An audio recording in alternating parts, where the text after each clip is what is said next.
coach-built metal car. Nothing's working. This is real life. Design line, body sculpting line of the car. I get annoyed by people trying to control me. And then the cold air rolled in underneath the smoke.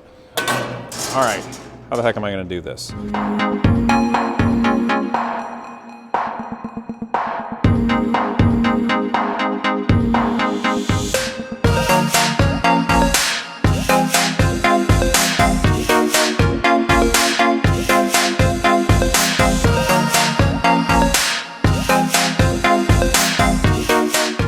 What's up, people? We are back with the V12 King Zero Supercar build. Yes! And it's time to make more cool stuff. So last time we cut some panels, such as this one right here, and I showed you how you make it with a paper template and then transfer that over to flat sheet metal. In this circumstance, we're using 20 gauge cold rolled steel, which is about that thick. And it's very nice to work with. Anyway, for a coach build vehicle such as this, I need a subtle compound curve. That means the metal basically just poofs out a little bit. And there's things like English wheels, plenishing hammers, etc. But I showed you how we used a roller, rolled it on one axis to give a simple curve in that direction. But then you can effectively take it, flatten it out, turn it 90 degrees, and send it through the roller on the other axes. And which will create a subtle compound curve when you sort of flatten it out. And then of course with this area here was welding it to the edge of the wire form buck, which is this, showing me all of my edges in space that we created earlier with that cool finger thing and the grid pattern that's actually still laid out on the floor, which I transferred from two-dimensional drawings that were small using a big projector with giant drawings. Okay, now here's the thing. This is my first coach-built metal car. You'd think that would be easier to say. And I've never done it before, and there's different techniques, but I have to think about what technique based upon the things that I have readily available to me, I think I can be successful with. And by creating the wire form buck and then making each individual panels and welding it to the wire seems to work pretty well. However, I'm starting to find some issues with it in warpage, and it's just a heck of a lot of welding and grinding. So today we're going to bend some metal such as this right here, because the fastest way to get nice edges is simply to take the sheet metal and bend it on a long distance on that edge. And as an example, that's what I've done right here already. This is a very important design line, body sculpting line of the car. In the middle, it has a little bit of an edge, a little bit of a bend that pokes out. And then on either side, it bends over 3/8 of an inch on either side. And for those of you who remember very well following along, there are 3 pieces of the 1/4 inch cold rolled steel wire of the buck underneath here. And I started looking at that and I'd be like, that's going to be an insane amount of welding and grinding. And with all the heat that will go into this, it will most likely warp and look like crap, which is not acceptable to me. So I was able to take the full width of the sheet metal shear and cut out a piece of metal where I measured the distance being about 1.5 inches from here to here, top to bottom. And then I wanted 3/8 of an inch for it to fold over on either side. So I just add 3/8 of an inch times 2 to 1.5 inches and get 2¼ inches. And then I just have to mark it in the sheet metal break to bend, which I'll show you guys how I did that. And then I just did a center line and give it just a little bit of a subtle bend. Now here you can see a seam. I could only go so far, but it's so much better to just have one seam and one welding place rather than the whole length. So I was really happy with that, and that gave me the opportunity to move things really well and really quickly. Also, this piece that I'm holding right here, which kind of reminds me of fencing. Oh God, yes. By the way, anybody that wants to fence, I'd love to do that. It seems my whole life I have been stuck in the least, how do I say this, weirdly eccentric, culturally sophisticated things that would have existed other places but don't here in the United States much. And I'm really bored. I haven't got a fence since college. And if you want to have a go, I don't know, we don't even need masks. And I'm totally digressing now. I don't even know where I'm going with this. Okay, moving on. So this piece was a one that I made that originally I was going to use on the very bottom here of what is left of the Porsche chassis. Now, the Porsche chassis is great because it was cheap and gave me a lot of things quickly. but terrible because it's dirty and old and full of undercoating and crap like that, which filled this entire place with smoke when I was trying to buzz it off with the angle grinder. And then that was a whole thing. I couldn't believe how fast that smokes. It wasn't even on fire. I mean, it didn't catch on fire until I started welding it later.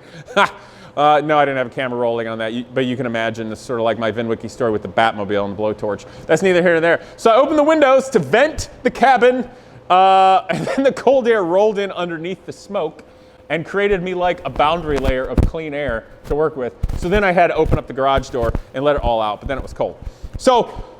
But I digress with the theatrics. So I made a piece much like this. I didn't actually use this one because I bent the fences, shall we say, up too high and didn't use it. But by welding a piece such as this, which is 20 gauge steel and the same thickness of the steel I'm using for the bodywork, to the bottom of the Porsche chassis, I was then able to very precisely gently roll this rocker panel area and then weld it to the chassis and have it curve very nicely underneath. So that's where we're at. So today I want to show you guys, we're going to bend some metal up, and I'm going to use this for the, shall we say, the big windshield, which is also the only door on the car. Now, as another note, you guys may have seen, I did the whole wire form buck frame for the whole car. Then I started making a basic frame for the windshield and door. And then when I had the basic frame, I used big heim joints or spherical bearings that are now adjustable, so as your hinge point. And then I simply cut the wireframe where I want that to be. And now, if you notice, we have a hinging windshield and door type thing. This is not the full structure. So today what we're going to do, oops, watch out, pterosaur. So for instance, this piece here, it's very nice. Now I'm going to make some other trim. And if you guys know, typically on hatches, you know, hatchback cars like the 80s, or I don't know, hoods on cars, they have something like this on the inside of the bodywork where the hood comes down right here like this, and that's sort of like a rain gutter where it fits. So we're going to need the same sort of thing right about here. Problem is, you see there's a curve, and this particular piece of metal is not, it can twist, okay, no problem, but I can't bend it as easy because it's pretty tall here, pretty tall on the vertical. You can see, I'll bend it on my head. Oh, God, that does not feel good. But you can kind of see, you can bend it a little bit, whereas this was easier to bend because it didn't have such tall vertical walls. And actually, if you look at this now, kind of like gun-sided, you can see it's got a bit of a bend to it there. Anyway, now that I've been bending it on my head, actually, heck, this might even work. Is that enough bend? No, it's not enough bend. But this may be just what we need for the gutter on the back side.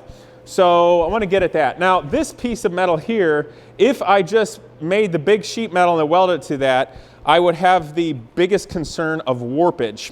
And then also you got that whole dumb edge to grind. Here it's a little bit more acceptable to have those edges because I can tap on it with the body hammer and all to make sure it's smooth and whatnot. And it's kind of got a, you know, those subtle flowing curves.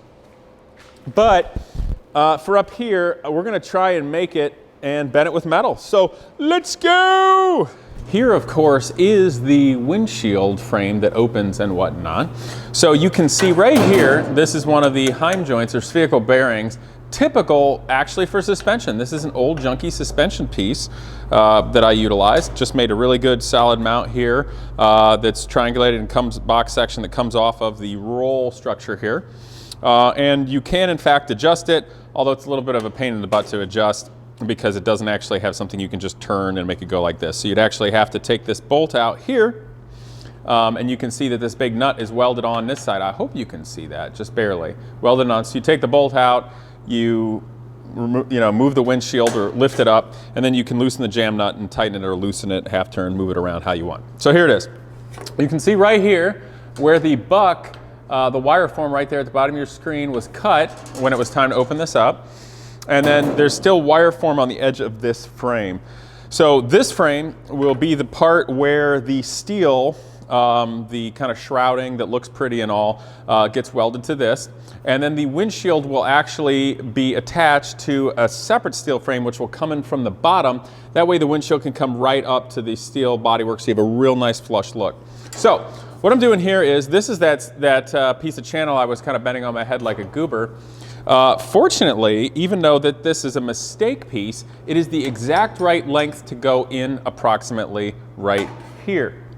Now, the old Bertoni car that inspired me to build this, the sheet metal for the hood part that opens up kind of comes over this and then comes up like this. Now, this pivot point here is a straight pivot point.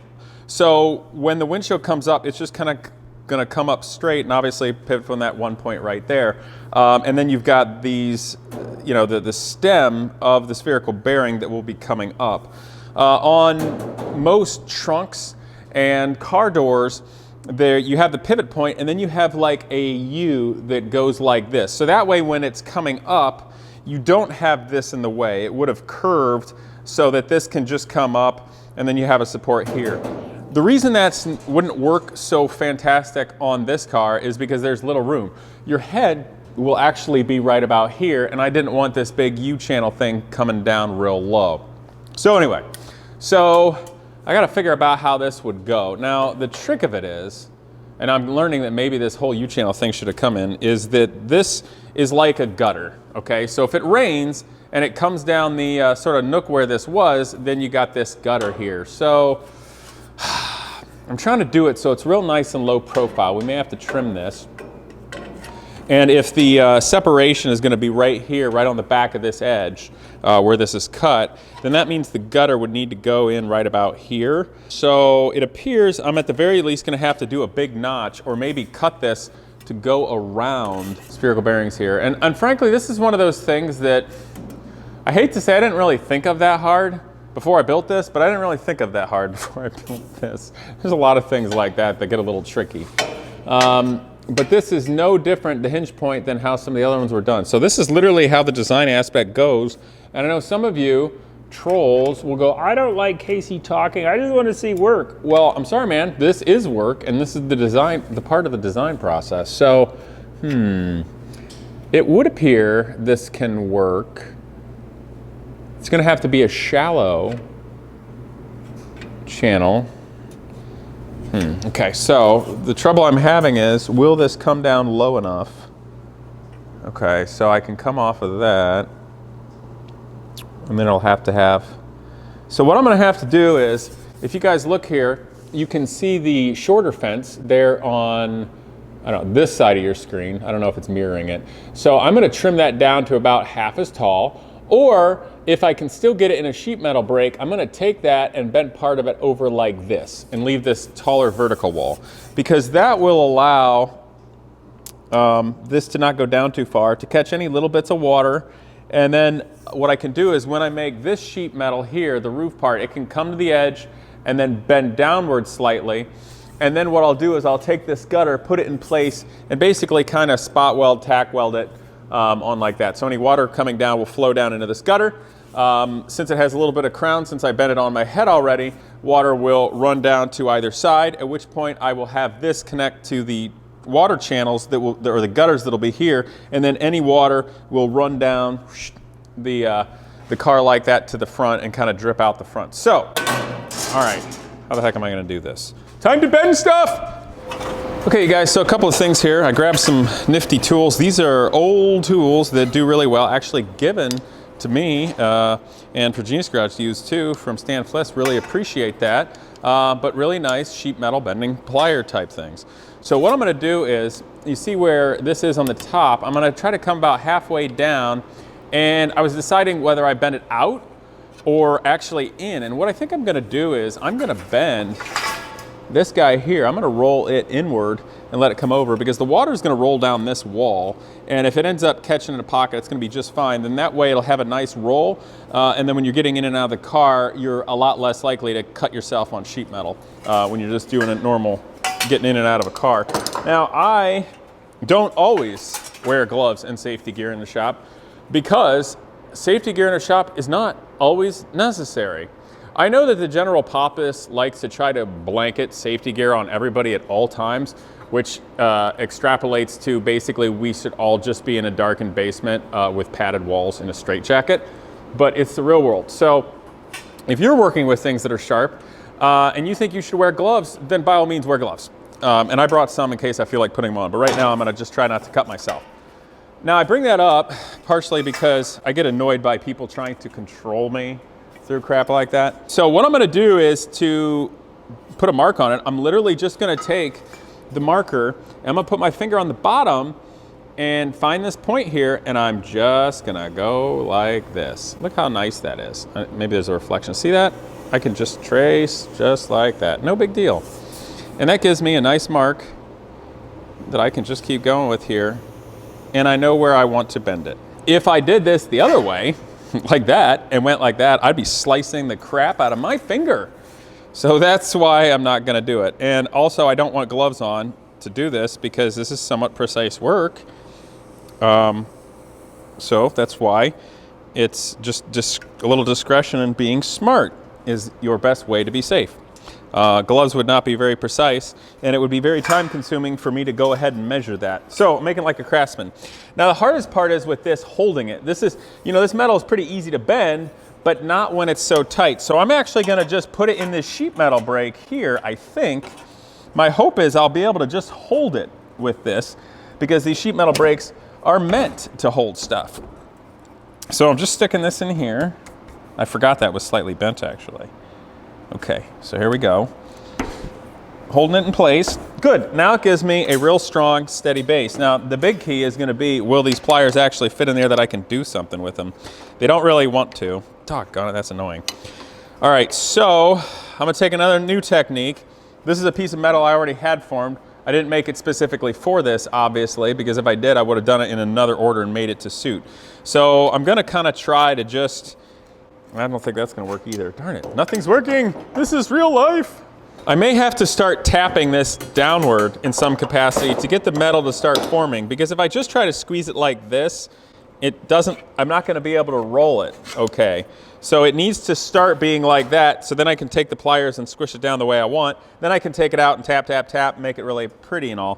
What I'm kind of thinking is, if I can put a piece of metal inside it, that gives me something to form it around, which would be really helpful. The trouble is this metal is in the way, which will potentially stop me from sliding something in there. I'm standing on a bunch of metal, that's why I'm tripping half the time. Here's some, I meant tripping, not trippin'. Okay, hold on, I gotta find something helpful. Darn it. Ooh, this might work. Would this work? That's not gonna work. Ooh, yes. Dang, I am not kind of striking out right now. All right, how am I gonna do this? This is one of those do as I say, not as I do things. I don't know if this is gonna work. I'm gonna use this sheet metal hammer so I can focus the energy here and try tapping it here. Well, that actually works really well. Okay, here we go.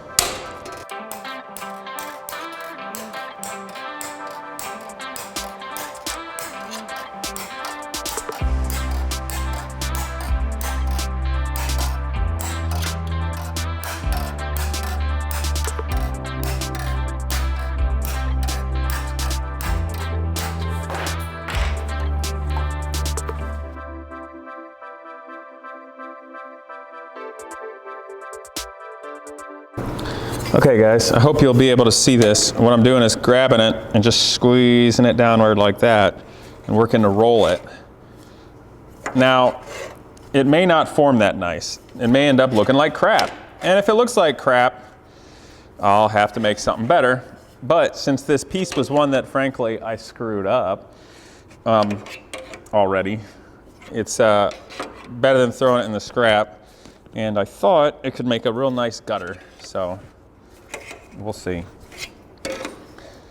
Actually, these pliers I'm using are probably not much different than fabricators would use actually making gutters for a home. Okay.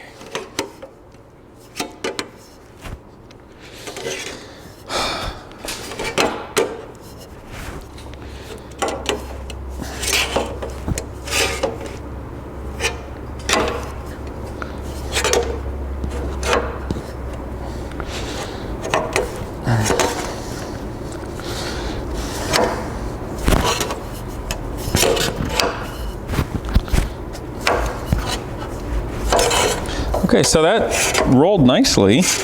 I hope it doesn't end up being such a tall hood that it looks stupid or... Okay, so a little more squishing.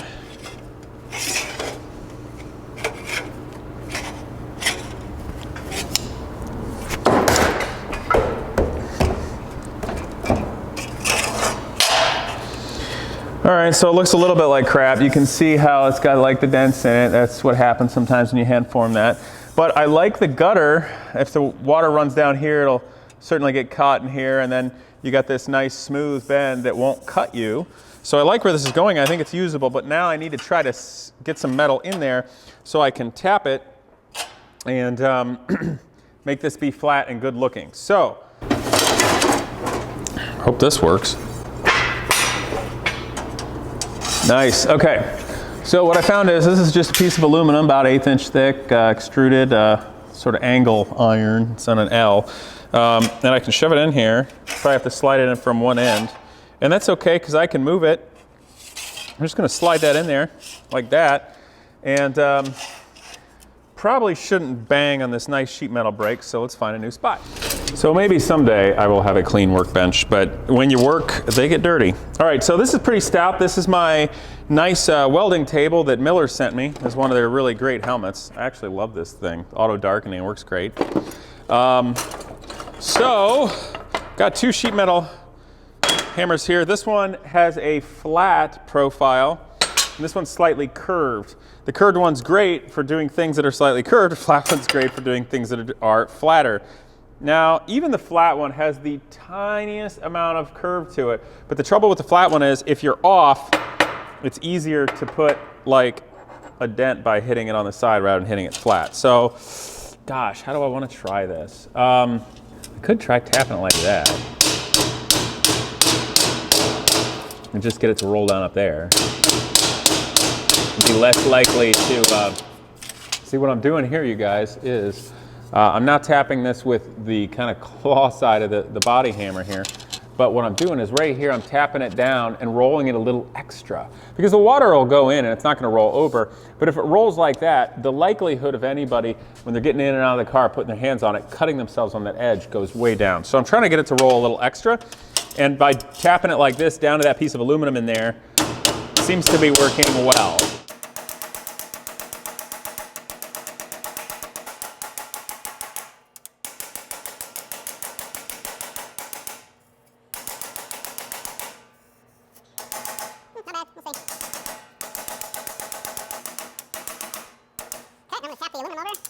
Hopefully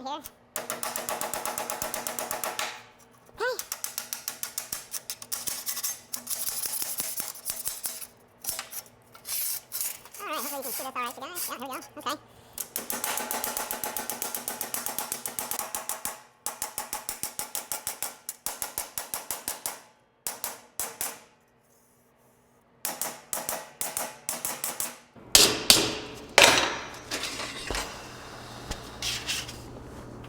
Slide that out of there.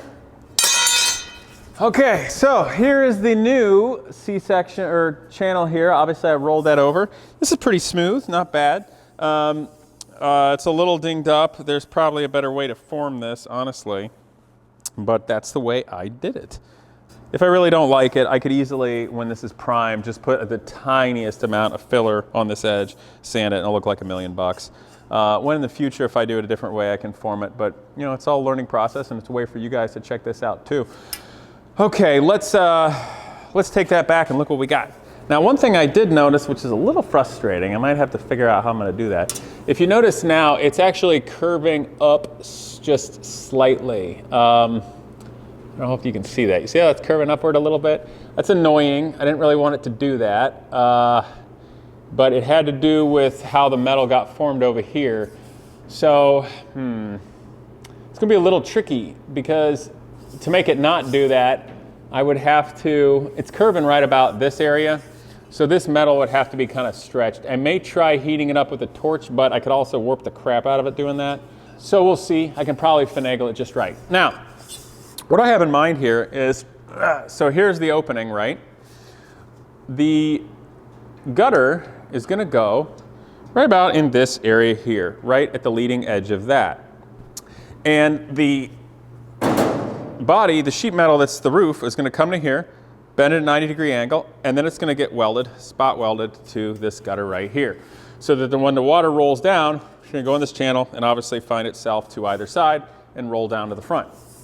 Now the thing is, I'm going to have to cut, I can get around the fudging of that, but if you imagine it, this is backwards, it's just going to go right underneath like that. So now, underneath the windshield frame here, only the thickness of this lower part, that's that sort of flat C that you're looking at, will intrude into the interior space by your head and of course catch any water that's going on. Frankly, I don't think I'm going to put any weather stripping on this car because it's kind of a hot rod, but you know, you don't really want water dripping on your head and stuff like that. Okay, so this is going to be this video here today. This is the small detail work, you guys. All right, guys, and then last, I just want to show you some of the pieces I've already made. And here you can see that nice piece that I put the bend in the middle. It's got a seam here and goes all the way down. But you can see that's quite laser straight. And if we just come over here a little bit, you can see how it goes and then curves inward pretty nicely, actually. I'm pretty happy with the way that curves subtly. So let's go over to the other side and just take a look there. Same thing, you can see the nice subtle curve going in there like that, and then if we come down here in that axis, looking laser straight, and you can see how that goes all the way down here, boom, and then is welded here. Have to do just a touch of grinding and such. But I think that's gonna look fantastic. And if we look right here, you can see the wire form that was underneath that got tacked. Just gonna leave that in place. I know it's just sort of extra weight, but it's there, and this is an art type thing. I think the car is still going to be rather lightweight. Now let's look down here also. I want to show you the other channel I made. So here is the lower rocker, which I rolled in the roller. It's too wide to send through just the one way, so I kind of had to send it in an X pattern, like down this way and then like down that way, if that makes sense to you guys. Now right here, I've spot welded it to the different places here. I probably am not actually going to weld it the whole way across, just let it have a bunch of spots, and I will most likely drill some weep holes, so if there's any water getting in the rocker, it just doesn't stay there and then rust it out, like mostly all Italian cars. And then if we look down inside, here you can see the little C channel, sorry, down here, I'm trying to point at it. There it is, the C channel that I welded in place that then allowed this nice piece of flat steel to be welded to. So that's where we're at, guys. Right here, Aaron, he gave it a try making his own piece, and that actually looks super nice. The problem is he didn't realize that this particular panel has to go over to here or down to there. So I think that was just a fun little practice thing for him. What I will most likely do is make this piece here and then cut off there. You have the smallest amount of weld to get rid of. And then from here, going down there and then doing that. So we're gonna be doing the sheet metal work next and kind of making those last big pieces. But that's it, that's the King Zero going, guys. Some of the small stuff is sort of detail-y and trivial. I've got some other ones to do up here, so I'm gonna get those out of the way this week. So next week, you gotta come back. I'm gonna do some big panels and this thing start to look like it's finished form. My intention is to have all of the body on, all the steel work in January, finished in January, and then hopefully we'll be doing some filling and painting and stuff in February. So by the end of February, this will look like a finished car, and then after that, I'll be on to everything like plumbing and exhaust and wiring and trying to make it run in interior and all that jazz.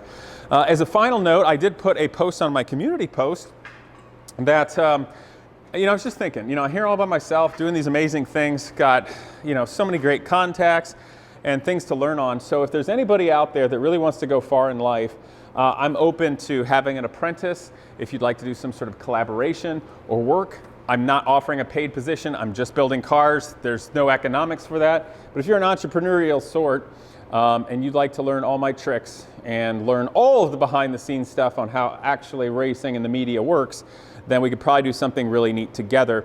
And I have to end on an interesting philosophical note with people. On the community post, I did notice somebody felt like trolling and being like, it's not paid, goodbye. And I'm thinking, well, enjoy delivering pieces for the rest of your life. You know, schools charge absurd amounts of money for people to learn crafts. And schools aren't going to tell you how the world works. They barely know how it works. So for that person, I would say, hey man, it's cool if you don't like it that you don't get paid, but if it would make you feel better, you're welcome to pay me tens of thousands of dollars for sharing that information with you. Otherwise, it's called being an entrepreneurial and taking a stab and trying to do something better in life. Aren't those people funny? All the people that think they deserve something, even though they've got nothing to show for it. Oh well, we'll leave them in the dust. See you guys next time. Hope you enjoyed today's video, and naturally that you will subscribe, but please click that bell so I can continue to bring you wholesome and entertaining automotive content. Also, a huge thanks to Avalon King ceramic coating. They're supporting this channel and making this all possible.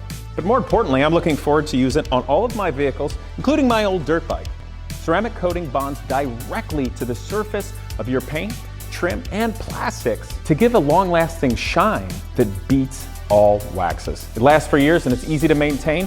I've got it on my Viper right now and my car has never looked this good. So give them a try. Again, thanks for watching and I look forward to see you next time.